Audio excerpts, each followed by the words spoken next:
Hello guys, my name is Anna and I vlog daily from Ukraine to keep you updated on real-life situation in my country during this awful war with Russia.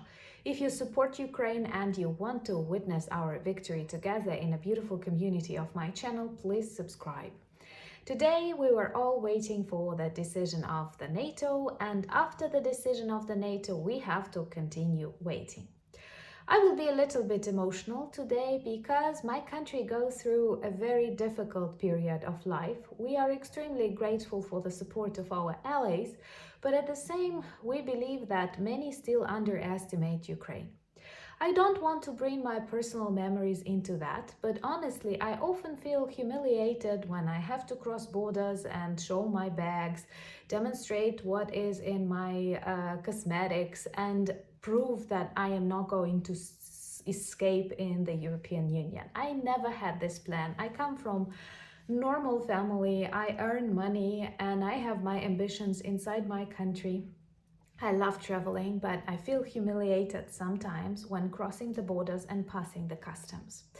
And sometimes I have this question, why so many people like us, so many people see us differently now, so many people realize that we share common values, we have our European history, and still we are very far away from being a member of a family, being a member of a close group of friends or something like that.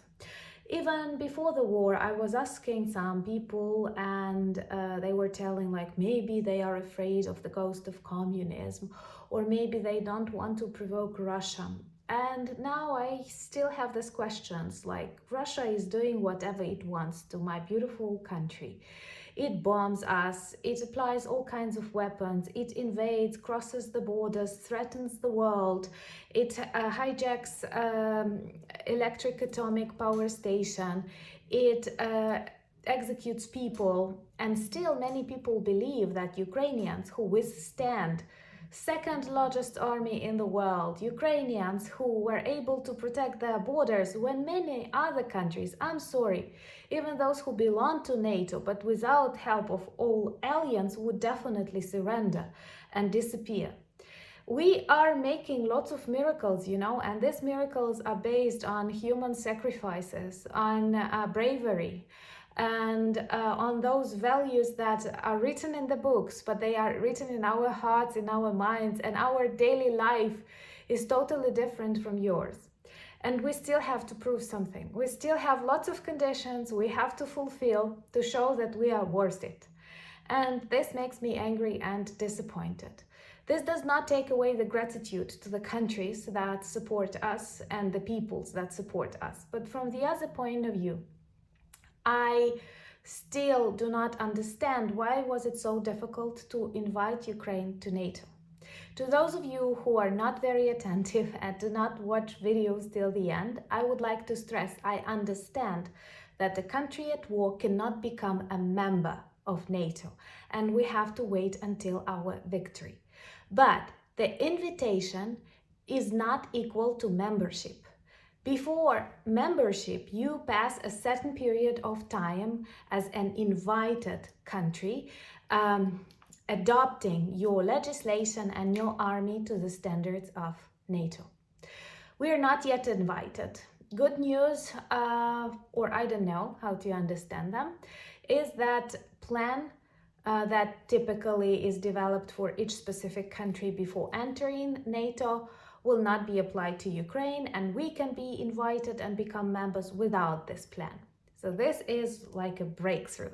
But many Ukrainians comment that actually this does not give us a possibility to trace the process and to realize when will this moment of invitation and membership come. One of the messages that Stoltenberg described as an achievement is actually that Ukraine will be a part of NATO when all members agree. And once again, this is a very vague phrase that does not give you anything. What do you mean? What members? According to what standards? And for any relationship, for any business, for any project to be realistic, you have to know the demands and the deadlines. This is actually what President Zelensky was asking for, and together with him, all Ukrainian people. And honestly, having survived a year and a half of this war and not knowing what waits for us tomorrow, because they shell us daily, they threaten us with nuclear bombs and destruction of our power stations, with all that, having gone through blackouts, not living normally with air raids, with explosions, with really difficult economic conditions, we were asking for a plan, not for a membership, but for demands and the deadline. And we don't have it. Also, Council, Ukraine, NATO, maybe something useful. Maybe it will help us adapt to the standards of NATO. But believe me, living and fighting in the largest war after the Second World War, we are also very experienced and very much adapted. And many of the people who actually accept us have a lot to learn from us. Once again, I do not deny the help and understanding, but from the other point of view, there were lots of responsibilities too when Ukraine was signing Budapest Memorandum, for example, and many countries, super countries, nuclear countries, promised to guarantee our safety, our territorial safety, our lives, because we were so good or so stupid to give up our nuclear weapons.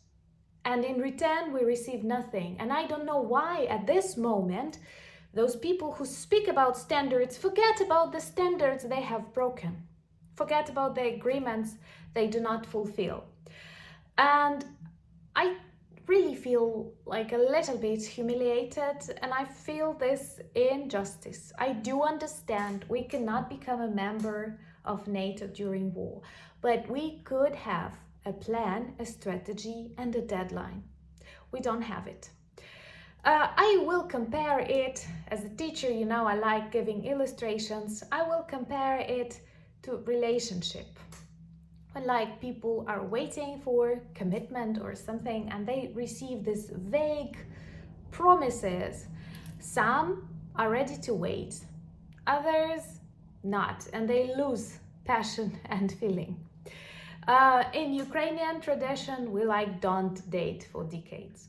That's not typical for Ukrainians. So I believe at the beginning of Vilnius summit, we had like 89% of people voting for NATO. We do need support. We understand that each country, the US, the UK, Poland, many our friends, they support us on the country level. But when it reaches the level of alliance, they still treat us as, I know this phrase is politically incorrect, but I guess I can use it, as the country of the third world. Despite the bravery and like in the fact that this is very intolerant, you know. And I am honestly disappointed because I think that many people and many peoples being in our shoes would have long ago disappeared and gave up. We will not, but we understand that complimenting us, you still have lots of doubts whether we are equals. And that is sad. A lot has to be explained, and perhaps I will record a separate video about that. There is an absence of strategy of how to support Ukraine, because like everybody's looking at each other. Can we give that? Can we give that? The question is not what can you give. The question is, do you want Ukraine to win or do you want Russia to win? And here we get the answer that actually in Ukraine we often discuss. People don't want Ukraine to lose, and they don't want Russia to lose. And they are trying to find this solution, but in some cases, such solutions simply do not exist. In some cases, you have to say yes or no, black or white, good or evil, Ukraine or Russia. And definitely Putin will use that also in his propaganda. And today I will think about lots of lost opportunities for Ukraine when in 2004, after beautiful and peaceful Orange Revolution for democratic values, we were not an option to join the European Union. When lots of countries, poorer and more corrupt than Ukrainians, actually joined the European Union. Then in 2008, we were not invited to NATO because, I don't know, because people were afraid to make Putin angry. And he attacked Georgia and started developing a plan how to attack Ukraine. Then in 2014, when they annexed Crimea, we were advised not to provoke and not to escalate, and the aggressor was not punished. And today, after a year and a half of full-scale war, when Ukrainians fight against the largest country in the world, with millions of people, with millions of weapons, we are still not yet well trained, and there are some things to discuss with us. I am sorry, but this all is not just a disappointment. These are human lives that will be lost because of waiting. Once again, I know that the majority of you support Ukraine in NATO. Some of you even joke that NATO has to join Ukraine. But I have to say one thing. We have to make this decision. Do we really want Ukraine to win or Russia not to lose? Because in wars of this type, it is impossible. Someone has to lose, and it must be Russia. Because honestly, I don't want to live in the world where regimes like Putin's survive and crimes like Mariupol, Bucha are forgiven and forgotten. Thank you so much for your support and understanding. Thank you for buying me coffees, becoming my patrons. Subscribe if you're new to my channel, and let me know in the comments what do you think about this Vilnius NATO summit decision. Slava Ukraini!